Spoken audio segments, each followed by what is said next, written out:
Hello, my friends. Jerry Rosa here in the Rosa Stringworks Man Cave. It is Tuesday, March 19th, which reminds me that we will be at Dickey's Barbecue Pit this evening in Rolla, Missouri from about 6 o'clock till around 8:30. So if you're in the area and you can stop in, we'd love to have you. I know Bill Pilliard will be there this evening. That Kevin Dowler, he might be there again this evening. It's a possibility Gary might not be there because Gary, the guitar player, his wife is getting some tests down in Springfield, Missouri. Someone suggested she study for them, but I don't know if she will or not. Anyway, I hope everything goes well there. I've told you I've written dozens of songs, and most of them are on the shelf, and I never play them. Well, here's yet another one.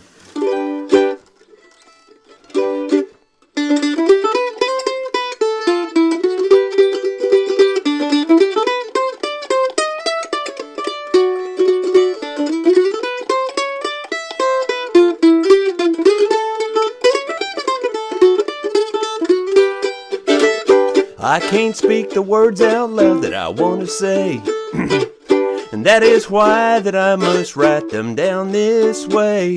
I carefully transcribe every line till I have said what's on my mind. I can't speak the words out loud that I want to say, but it reads like this is the only love I've known, and it ends with now she's gone and left me all alone. And in the middle it tells of our good times, how I thought that she'd be mine. I can't speak the words out loud that I want to say.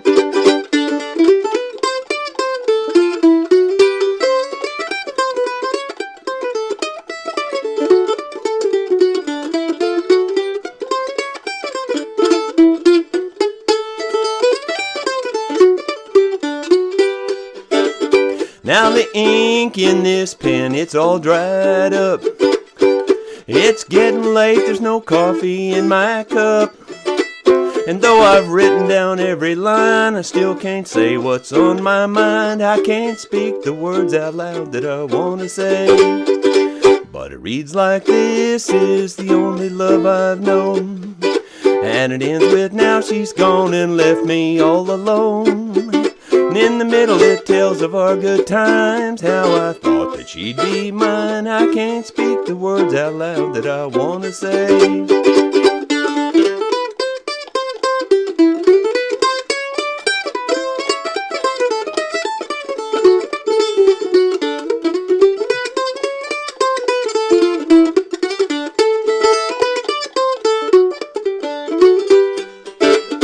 Reads like this is the only love I've known, and it ends with now she's gone and left me all alone.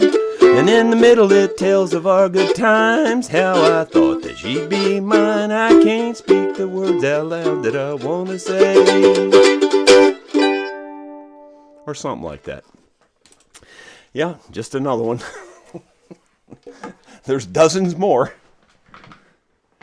Oh my gosh, they're just on the shelf, never to be heard. Well, almost, unless you hear them. Let's see, temperatures dropped to 22 degrees again last night, and the wife warned me that that was going to happen. Like I tell you, I never watch the news or weather or anything, or I never watch the weather. And anyway, so I ran out after dinner and went and cut another small load of wood, Ranger load, just to have enough to get us through, well, last night and tonight also, because I won't have time to cut wood today since we'll be at Dickey's this evening. But anyway, got a few other things to talk to you about. First of all, did anybody read the article on Franklin Rosa off the website? I'm curious what your thoughts were, if you liked it or whatever. Put it in the comments if you would. Let's see. The live auction is still going on. That mandolin I was just playing is in the auction. That's a great mandolin. If it don't go for enough money, I might just buy it back myself. It's a good mandolin. I like it. The Taylor Classical is, like I've told you, is just pristine condition. I don't think there's a single scratch on it. I mean, it looks like brand new. The Martin D25K is definitely a fine Martin guitar. It's a good instrument. Made in 1980. I think they're rather rare. Most of the Koas were made in 1980, as someone pointed out. Let's see. Yesterday, at the end of the day, I decided to go back and feed the fish. So I ran back there and threw out a little stuff. It was really cold, really windy. So here's what that looked like. Thought it might be a little too cold to feed the fish, but they are hitting it. There's little fish coming up to the surface. Of course, when you turn the camera on, they quit. I see one there. Here's one right here too. Yeah, they're hitting it a little bit.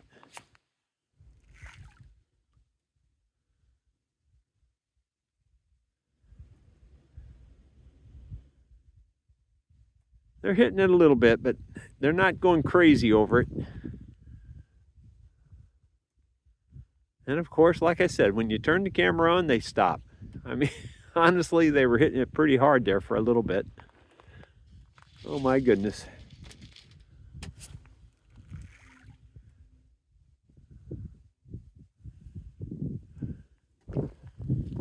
Go a little further around this way and try it. It's cold out here. The wind's blowing.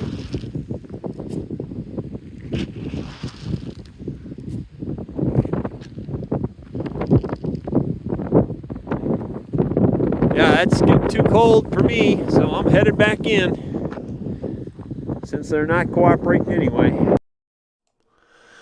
And I promise you, the moment I turned the camera off there, 4 or 5 of them hit the top of the water. One of them even jumped out of the water. That's just typical. That's the way it works. But it was good to see that they made it through the winter anyway, and it looked like there was quite a few of them hitting the stuff. I also made some good progress on the water wheel. Now, pay attention to the little wooden pieces I cut out. Those were, designed by Leo from the Netherlands, basically. Now, I haven't confirmed that they're going to fit perfectly all the way around the wheel yet. I may have to trim some of them or whatever, but I'm pretty sure it'll work. But pay attention to those, because I'll tell you something about that after we're done here. So here's that video. Well, my friends, I've just spent time cutting out all these pieces, and these are the surround that goes around this wheel, and you can see there how that looks. And I also have the wheel set up on an axle to show you how that's all going to work. So if you take, then this would be the rotation, the way the water will be going. So just spin it that way. You can see how easy it spins. And you can see that it rolls quite a while. Now, it is out of balance, so you'll see here that it is going to self-level itself. In other words, the heavy spot's going to go to the bottom, is what I'm saying. And you can see there it rolled back, and there's the heavy spot. So what we're going to have to do is we're going to have to balance this thing really well. Once we get the blocks on there and get all the boxes on there, we're going to have to, maybe even add some weight in here and weld it in place or something like that to get it to balance perfectly. And we'll do that eventually. I'm not worried about that. But right now, I'm not too worried about balancing it, because once you add the wood to it, that could change the whole thing. Yeah, and what I was going to tell you about those little wooden pieces, now, keep in mind, they're a little bit over 7 inches wide.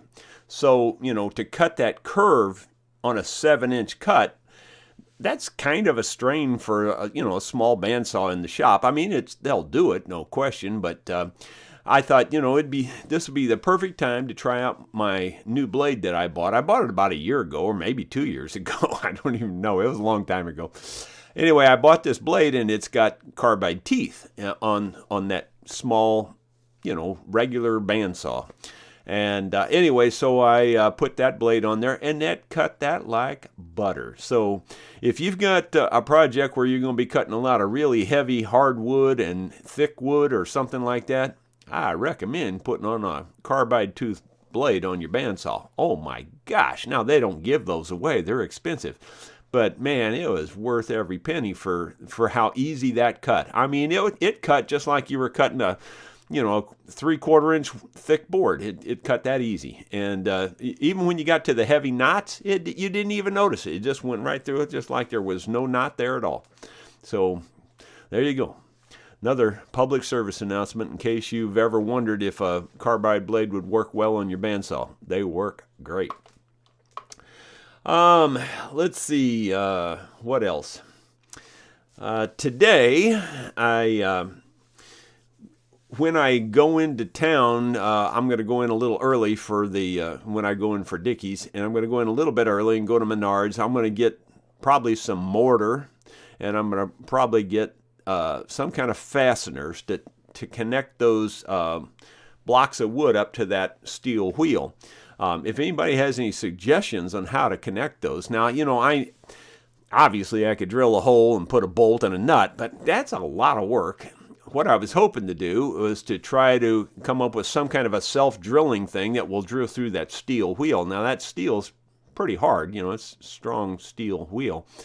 So, but I was wondering if they make a stainless steel, self-tapping screw that would drill through that steel. But if anybody has a particular knowledge on that and knows a particular fastener that would work really well for that, please let me know. Because I'll be heading to town for that today. So if you don't put it in the comments here where I see it, then maybe send me an email or something. Anyway, then the other thing is I mentioned the mortar. Well, I'm going to build a rock wall on that one end. So I'm going to get some mortar, get prepared for that. I'll probably have to get about 3 or 4 bags of that, and that might not be enough because it's going to be tough. and you use a lot of mortar on a rock wall because the gaps aren't uniform, and you have to fill it in. I'm going to have to make some kind of a frame for that too. Like especially on the outside wall where the wheel is going to be, I'm going to have to make some kind of probably have to just put a 4x8 sheet of plywood across there and butt the rocks up to it so that all the rocks are in line on the outside. I don't know. I'm just talking out loud because I want them to be perfectly uniform on the outside, and so I may just do something like that, and that way I can just butt the rocks right up to the plywood, and the mortar will stay in there better too. I don't know. I'll get it done. There's no doubt I'll get it done. I may not be the most efficient at it, but I'll get it done. So anyway, those are my plans for today. But I think what I'm actually going to do today, before that, is go around and just gather rock. I'm going to take the Ranger, drive up and down the creeks in different places, and just pick up rock to build the wall with. Yeah, that's going to be fun. I am not looking forward to this. But it's got to be done, and that's the hardest part of this. The rest of it's piece cake, really. Building the stuff out of wood, that's, I've done that a million times in my life, so that's not any problem at all. But the rock part of it, I'm not exactly excited about that. But we'll get it done. Anyway, that's everything I know, so let's look at the comments. John Pepper was number 1 today. Eddie Turner and Rod Wentler was number 3. Bill Webb's up there. Brian Byler, Carolyn Fike, and I'm looking for question marks. Wayne Blitz has got a comment there, but there's no question marks. It says, "Good morning, Jerry from Wayne, the old dairy farmer. Yesterday you told about skidding logs with horses. I done that. Have a great day." Yeah, I've done it a little bit. Dad used to hook up different things. I really should say my dad's done it. I was all, right there with him a lot of times. And he'd skid small stuff with his horses because they weren't big work horses. But I also saw him do this one time, and I didn't believe it worked, but it did. A 2-horse trailer. You've seen them a lot of times, I'm sure. They're typically pulled by a large pickup truck or something. A 3/4 ton pickup, a half-ton pickup will pull one, depending on how big the horses are. It might not be real safe. But anyway, your 2-horse trailer is pretty heavy. I mean, they're not real light. And he had, where we used to live, there was a low grade. It wasn't a real steep hill, but it was a hill, and it was muddy down in there in the barn lot, and his trucks got stuck every time he went down in there. We didn't have a lot of equipment back then, and with his pickup truck, he couldn't pull the horse trailer out. So he hooked up one of his stallions to it, and the stallion's name was Go Boy, and he hooked him up to that horse trailer. And that horse pulled that trailer right up the hill. No problem at all. I would never have believed it, especially in all that mud. But that's the power of a horse. Horses are strong. And that wasn't even a big horse. Like I said, that's just it was a good size stallion, standard size horse. But it wasn't like an Oliver, So, anyway.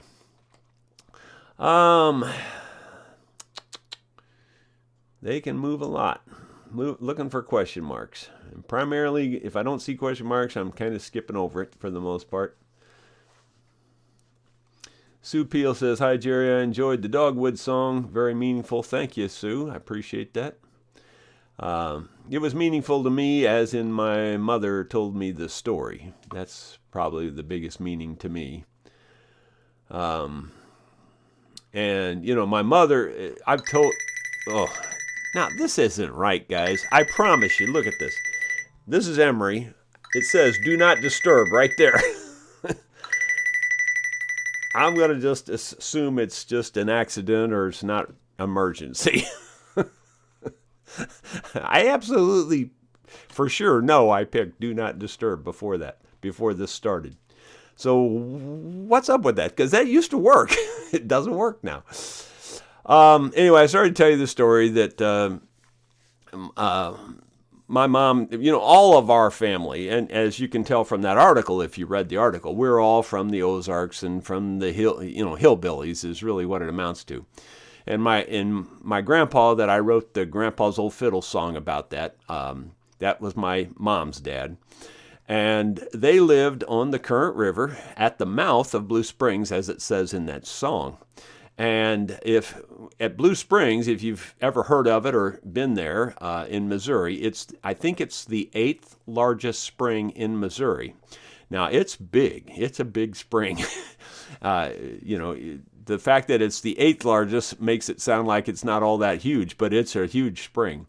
And there's all kinds of tales about it. There's one tale that a team of horses fell off the bluff and fell in the water and was never seen again. That kind of. I don't know if any of that's true, but that's one of the tales. There was tales that divers tried to find the where it went, and it's a huge cavern back through there, and whether or not any of that's true or not, I don't know. What I do know is it's very blue. It's got a blue color, a blue tint to it. And I'm colorblind, but I can see something. It looks like it's blue to me, and crystal clear. And the main thing about it is absolutely frozen cold water.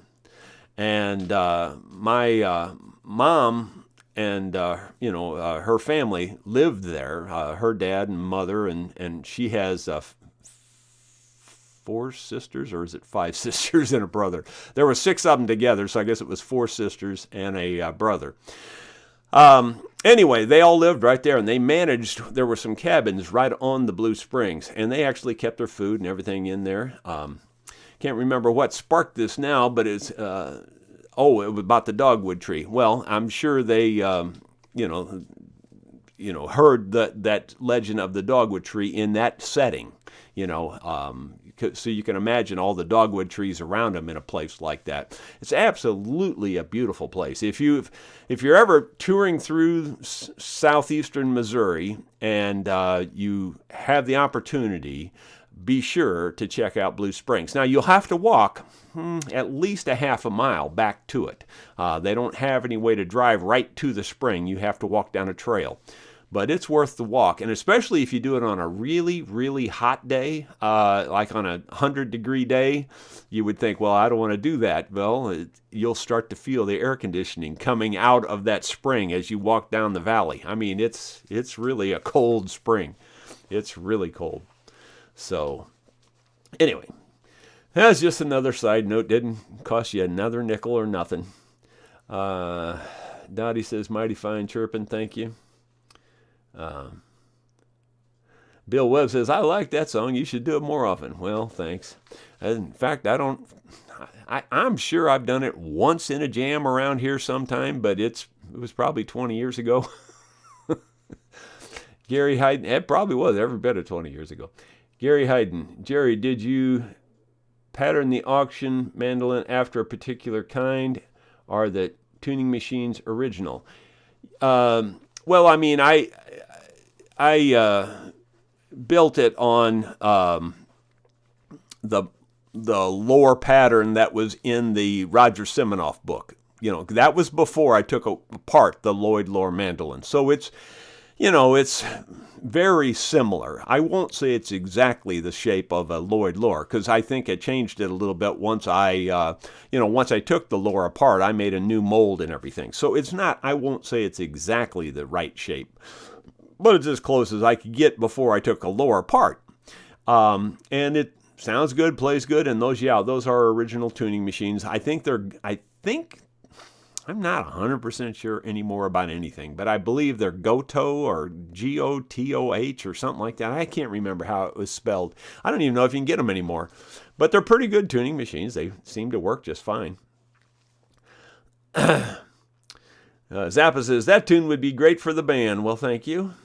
Ben Boyd. Yeah, I would imagine that Gary's probably heard it, because Gary and I have been playing together, and Beverly too. We've been playing together since 2001, or even a little before that, probably. So they've probably heard me do it once. I'm just saying probably, because I don't know for sure.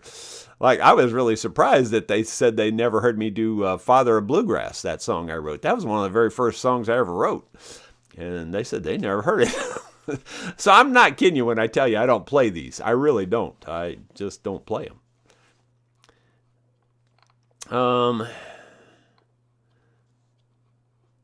Dottie Hildebrand says, I could not find the news article. Well, it's on the website. It's one of the tabs it's on the side and across the top. It just says Franklin Rosa.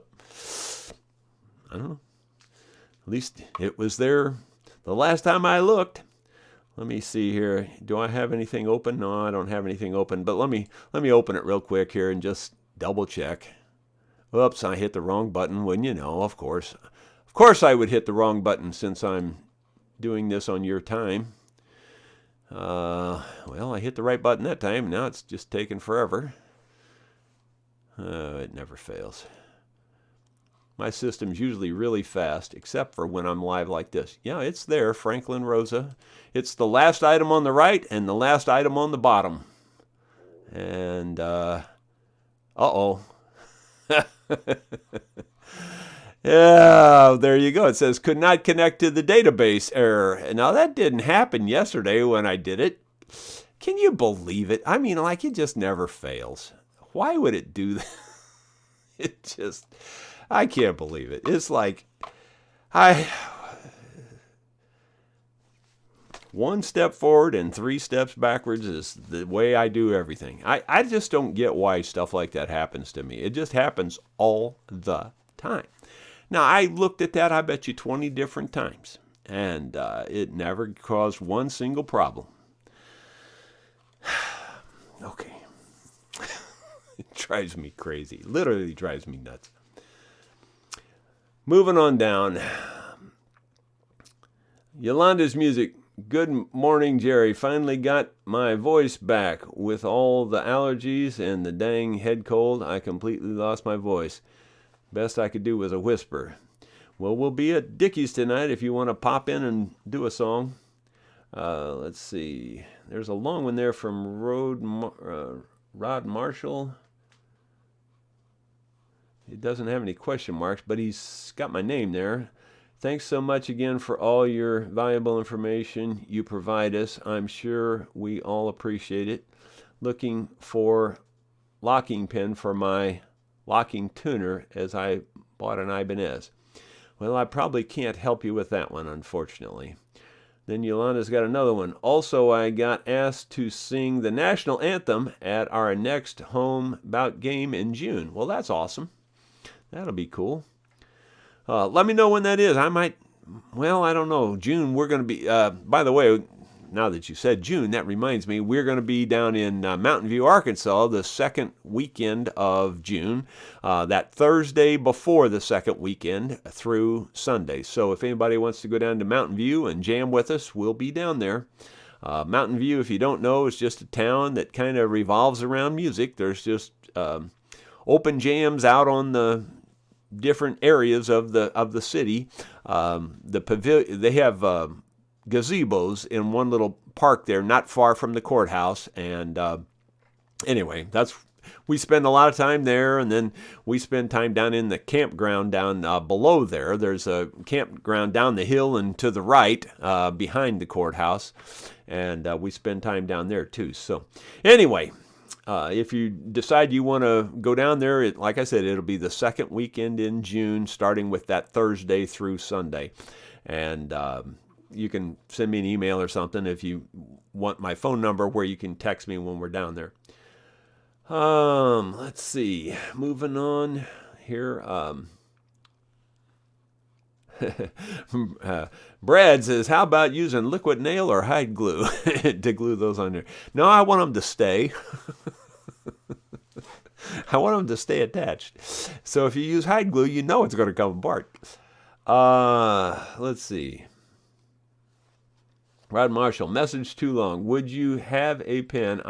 No, I don't have a pen like that. I don't have any stuff like that, I don't think at all. Let's see. Yolanda's music. Sue sent me pictures of Oliver in the parade. I was looking for him, but we were in section 3 and behind. Sue got a few photos of Mark and I. She's sneaky. Also, love the song on the dogwood also. Well, thank you, Yolanda. Yeah, like I said, when we sang that song, we sang it as the audition song for that big contest. You could have knocked me down with a feather when they called me. I gave up on it because it was like a month or two later when they called us. I'd completely given up, thought there ain't not a way. Yeah, I mean, with 500 acts, and quite frankly, we're just not that good. So I just didn't think we'd get a call, you know. I was totally floored when they called us. Joseph Supley. Hello, Jerry. Just a tip. If you don't know, when laying your rock, add a little Portland cement to your mortar, and it will set quicker. Plain mortar mix doesn't set very quick. All right. I didn't know that, but I'll give that a shot. Thanks, Joe. Thanks, Joseph. Yeah, I've laid a lot of rock and laid a lot of block. In fact, I laid up a whole basement with concrete block and mortar, and I got pretty good at it at that time. But that was a long time ago. That was almost 50 years ago. It was on our first house. I told you I built I held the house in the air, or I held it like it was. It was built slightly off the ground on the front, so I just held it in place and dug it all out and built a basement underneath it. And I got pretty good with mortar and block at that time. And it turned out really nice. It turned out to be a pretty nice deal. Ben Boyd, your do not disturb function has the ability to select certain users that can get past it. Do not disturb settings. Sounds like you've got some family set up as exceptions. Oh, that could be. That could be. You might be right on that even. And I might have done it on purpose, but I can't remember if I did. And of course, they're going to take advantage of it.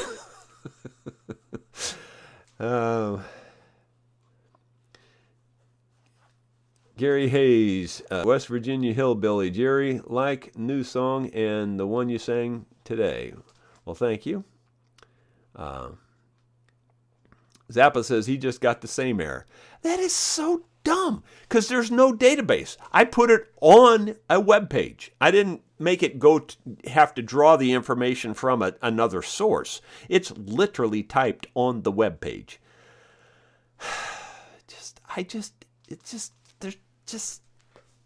Don't know how to explain it. I'm telling you, it's just, there's something. There's just something. I can't even explain it. Morning from James Kopp. Morning from San Leon, Texas. We need a trailer for our cat. Okay. Cat is a meow cat, or a cat has a big, mountain lion type cat, or cat as a, skid steer cat. There's a lot of kind of cats out there. Rod Marshall, okay, Jerry, no problem. Okay.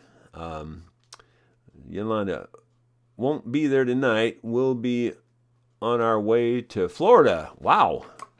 Okay. Rod Marshall, is it okay for a bridge plate or even a bridge? Is oak okay? No, oak's never okay on an instrument. I don't care what you're using it for. I mean, maybe as a decoration strip down the neck or something, but no, I wouldn't use oak on anything on an instrument. Period, zero, none, not any, not ever. Oak has no resonant quality whatsoever. You tap on oak and it goes, it doesn't do anything. It's not good for acoustics, period. And on top of that, it's heavier than a brick bat. I've told the story a couple times, but there was one young guy who was, trying to build instruments and stuff, and he came and got pointers and things, and he went back and he built himself an electric guitar out of oak. And I swear to you, that was the heaviest stupid guitar I've ever seen in my life. I wouldn't have played it if you'd have paid me $100 to play the thing. It was ridiculously heavy. So you just don't use oak, period, in my opinion, but especially not on an acoustic. Bill Webb, I found the article on the website. I haven't read it yet, but was able to get to it. Well, it worked yesterday. I mean, it's just so aggravating. It just really just fries my, I can't even explain it. It just really gets under my skin. Why? It just seems like just because it can, it will every time. Like I told you, it shouldn't have been Murphy's Law. It's Rosa's Law. I don't care what anybody says. Just got the Rosa article. Looks like the whole site was having issues, but I eventually got it. Okay. Well, it could be that they're having trouble on that actual GoDaddy thing, because they were having trouble with it a couple weeks ago. Let me try it one more time here.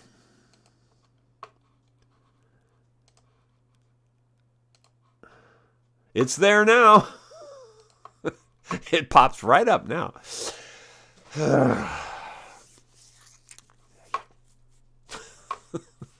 I don't know. I don't have any explanation. Yeah, Jeff Pierce says he tried again and it worked. Bill, I have some odd locking tuners. I think they are black, but I'll send you a tuner if you see if it works. Okay, and Zappa, as the web error has cleared. It's just a server problem. It may have been a server problem. Jerry, I read the article yesterday. Worked fine. Okay. Ronald Todd, I just tried again and it got it. Joseph Supley, my YouTube name says Joseph, but you can call me Joe or Soup with the last being Supley. Yep. Yeah, I kind of know what you're talking about there. I've had a few different nicknames over my names over the years too. Glenn Woods, I can access the Rosa story in the website, no problem. Yeah, like I said, it was just because I tried. I don't know how to explain stuff like that. It just happens with me all the time. I'm seriously telling you, I've said it before, and you've heard me say it. I can walk up to like the cash register, and it will go down like the moment I walk up there. Stuff like that happens all the time with me. I'm amazed. I'm seriously telling you, there's nobody more amazed than me that I get through these vlogs. Nobody is more amazed than me. All right, well, that's going to be it for today. I guess I'm going to go pick up rocks.